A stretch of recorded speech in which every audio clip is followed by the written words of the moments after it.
Federation of West Bengal truck operators অ্যাসোসিয়েশনের পক্ষ থেকে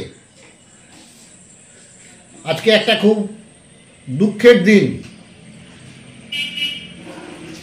আপনারা জানেন যে গতকাল আমাদের প্রাক্তন প্রধানমন্ত্রী ডক্টর মনমোহন সিংয়ের পরলোক গমন হয়েছে। উনি আমাদের দেশের চতুর্দশ প্রধানমন্ত্রী ছিলেন।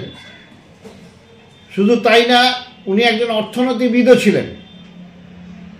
উনি এর আগেও প্রধানমন্ত্রীর আগেও উনি অর্থ দপ্তরও সামলেছেন।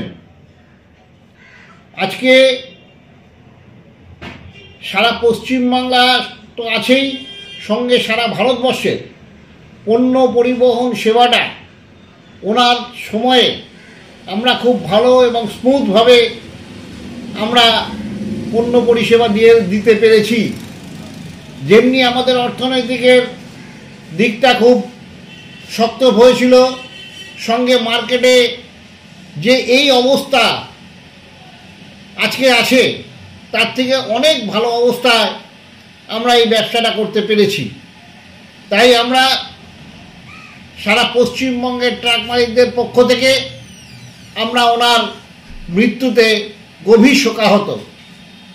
শুধু তাই না, আমরা ওনার পরিবারবর্গ সহ ওনার হিতৈষী যারা আছেন সারা ভারতবর্ষে, ওনার বহু লোক ওনার সাথে ছিলেন, আছেন এবং আগামী দিনেও থাকবেন। তাই প্রত্যেককে আমাদের সংগঠনের পক্ষ থেকে গভীর সমবেদনা জ্ঞাপন করছি। নমস্কার। Sajal Ghosh, federation of West Bengal truck operator অ্যাসোসিয়েশনের জেনারেল সেক্রেটারি।